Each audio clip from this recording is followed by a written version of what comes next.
Hello students, I hope you all are enjoying learning maths. Linear equations in two variables. I hope आप लोगों के लिए easy होता जा रहा है. अभी तक हमने बेसिक चीज़ें देखी.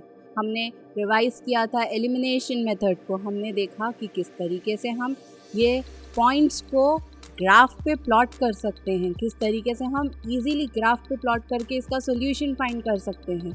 हमें नंबर्स में किस तरीके से खेलना चाहिए. अब हम एक और न्यू मेथड, अभी तक रिवीजन था, अब जो न्यू मेथड है उसके बारे में पढ़ते हैं. कौन सा है? Determinant method, that is Cramer's rule भी बोलते हैं जिसे, जो हमने पढ़ा था कि कार्मर्स मेथड हम पढ़ेंगे linear equation in two variables का सोल्यूशन फाइंड करने के लिए. तो ये जो है इसे क्या बोलते हैं? एक डिटर्मिनेंट मेथड भी बोलते हैं. अब डिटर्मिनेंट वर्ड आप लोगों के लिए बहुत नया होगा. You must not be aware कि डिटर्मिनेंट किसे बोलते हैं. What is actual definition of determinant, हम डिटर्मिनेंट को कैसे फाइंड करेंगे. तो डोंट वरी, मैं हूँ ना आपको इजी करके बताने के लिए कि how to solve a determinant and find the solution. सबसे पहले हम क्या देखते हैं? डिटर्मिनेंट की डेफिनेशन देखते हैं जो हमें साइमल्टेनियस इक्वेशन को सॉल्व करने में हेल्प करेगी. डिटर्मिनेंट क्या है? अ determinant is an arrangement of n cross n numbers. What it is? It is an arrangement of n cross n numbers into horizontal line and vertical lines. कैसी lines में? In n horizontal lines and n vertical lines enclosed into two vertical bars. So determinant क्या होता है? n cross n numbers का arrangement. n cross n numbers यानी कोई भी infinite numbers को इंटू करेंगे इन्फिनिट नंबर्स से, उनका जो अरेंजमेंट किया जाता है रोज एंड कॉलम्स में, उसे हम क्या बोलते हैं? डिटर्मिनेंट्स. ठीक है. और वो नंबर्स को एनक्लोज किया जाता है, मतलब उन्हें किस में बंद किया जाता है? साइड में दो लाइंस से, टू वर्टिकल बार्स से. वर्टिकल बार्स यानी साइड में दो लाइंस खींच के, दोनों लाइन के बीच में जो नंबर्स होंगे उसे हम सॉल्व करेंगे और डिटर्मिनेंट को फाइंड करेंगे. सपोज हमने एक एग्जाम्पल लिया, n की वैल्यू क्या ली? 2. क्या एग्जाम्पल? 2 लिया.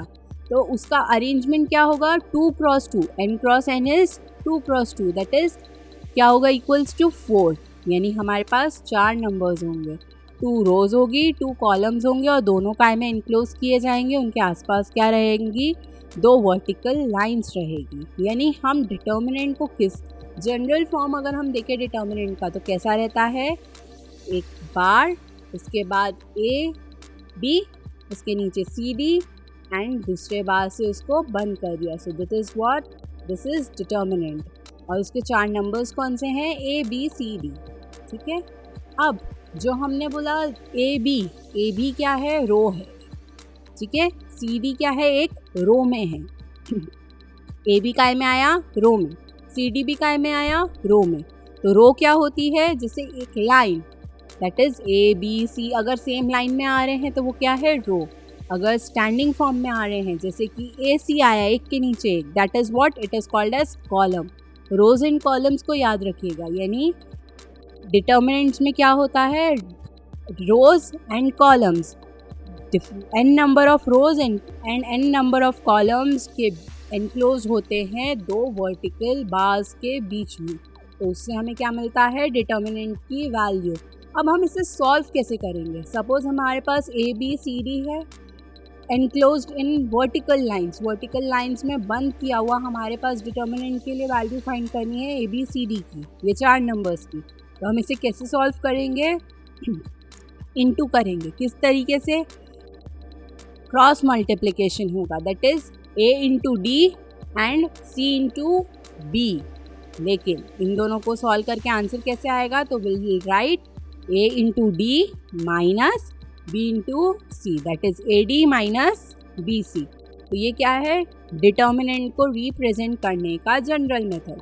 डिटर्मिनेंट रिप्रेजेंट करने के लिए डिटर्मिनेंट को हम लिखते कैसे हैं? दैट इज ए जो भी कैपिटल लेटर्स होंगे, a is equals to, capital A is equals to bracket में enclosed A D minus B C. तो ये क्या होगा? हमें डिटर्मिनेंट की वैल्यू मिलेगी. आया समझ? डिटर्मिनेंट किसे बोलते हैं?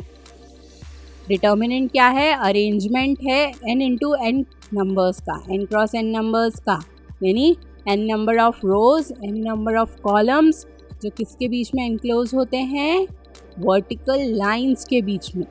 रिप्रेजेंट किससे किया जाता है, जितने भी कैपिटल लेटर्स होते हैं उनसे हम क्या करते हैं, डिटर्मिनेंट को रिप्रेजेंट करते हैं। यानी अगर हमें डिटर्मिनेंट की वैल्यू फाइंड करनी है तो हम क्या करेंगे, a इज़ इक्वल्स टू बीच में जो नंबर्स हैं उनको क्रॉस मल्टीप्लाई करेंगे, जैसे कि AD माइनस BC, तो ये क्या मिलेगा हमें, डिटर्मिनेंट की वैल्यू। अब to make it more easy कि हाँ हमें बहुत अच्छे से आ जाए, बिकॉज हमें क्या करना है, ये तो अभी नॉर्मल हमने डिटर्मिनेंट स्टार्ट किया है, this is basic of determinant. हमें सॉल्व क्या करना है, साइमल्टेनियस इक्वेशन सॉल्व करनी है, यानी दो बड़ी बड़ी लीनियर इक्वेशंस को हमें डिटर्मिनेंट मेथड से सॉल्व करना है। तो वो सॉल्व करना हमारे लिए कब इजी होगा, जब हम वेल वर्स्ड होंगे किससे, डिटर्मिनेंट मेथड से, डिटर्मिनेंट को सॉल्व करने से। तो हम कुछ इजी एग्जांपल्स देख लेते हैं डिटर्मिनेंट के।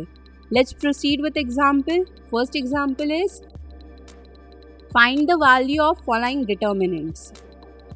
पहला है a इज इक्वल्स टू बार में 3, 2, 4, 5। हमारे पास कौन कौन से चार नंबर है, 3, 2, 4, 5।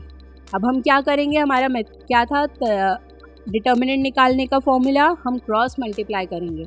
3 को 5 से मल्टीप्लाई करेंगे एंड 2 को 4 से, तो 3 into 5 minus 2 into 4। Cross multiply करने के बाद 3 इंटू 5 क्या हुआ, 15, माइनस 2 इंटू 4 हुआ 8, तो 15 minus 8 is equals to 7।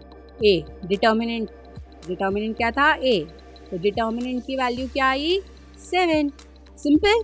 Determinant कैसे फाइंड किया हमने, दो जो हमारे पास n नंबर्स थे, n रोज़ और n कॉलम्स, तो हमारे पास यहाँ क्या थी, 2 रोज़ थी 2 कॉलम थी। हमने क्या किया, इसके अंदर जो 4 नंबर थे उनका क्रॉस मल्टीप्लिकेशन किया। क्रॉस मल्टीप्लाई एक नंबर का माइनस क्रॉस मल्टीप्लाई दूसरे का, तो हमें आंसर डिटर्मिनेंट मिला, मतलब कि हमारे पास आंसर अभी क्या आया, 7, क्रॉस मल्टीप्लिकेशन करके माइनस करने से। ठीक है, और एक एग्जाम्पल करके देख लेते हैं, थोड़ा सा और क्लियर हो जाएगा। सपोज हमारे पास एग्जाम्पल दिए हैं अंडर रूट में। अंडर रूट तो बहुत डिफिकल्ट हो गया, सिंपल नंबर होता तो इजी था, होल नंबर्स को हम इजीली सॉल्व कर सकते हैं। अंडर रूट वाले नंबर को हम कैसे सॉल्व करेंगे, तो उसको सॉल्व करने के लिए हम एक एग्जाम्पल देखते हैं। सपोज हमने यहाँ पे उसको डिटर्मिनेंट को b से रिप्रेजेंट किया, तो b is equals two bars में 2 अंडर रूट 3, दूसरा नंबर है 9, देन 2 और उसके बाद 3 अंडर रूट 3।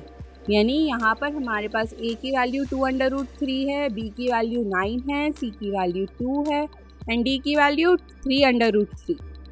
तो अब हम क्या करेंगे, इसको सॉल्व करेंगे इस तरीके से, क्रॉस मल्टीप्लिकेशन से। क्रॉस मल्टीप्लाई में क्या होगा, a इंटू डी होगा, तो यानी 2 under root 3 into 3 under root 3 minus होगा 9 इंटू 2।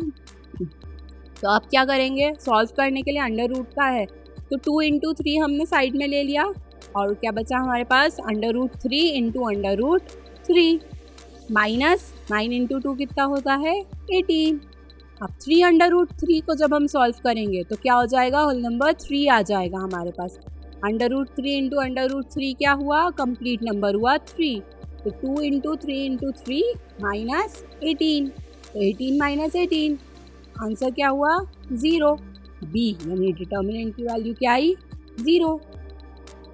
इजी था, समझ आया डिटर्मिनेंट मेथड।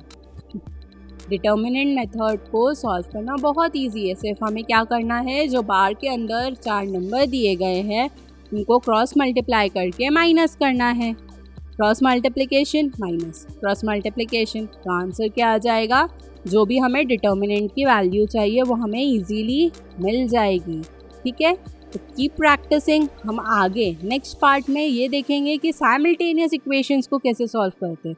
साइमल्टेनियस इक्वेशन को समझने के लिए हमें बेसिक डिटर्मिनेंट को सॉल्व करना आना चाहिए, तो आप बेसिक डिटर्मिनेंट्स की प्रैक्टिस करो और हम मिलते हैं नेक्स्ट वीडियो में, that is about how to solve simultaneous equations with the help of determinant और कार्मर्स रूल।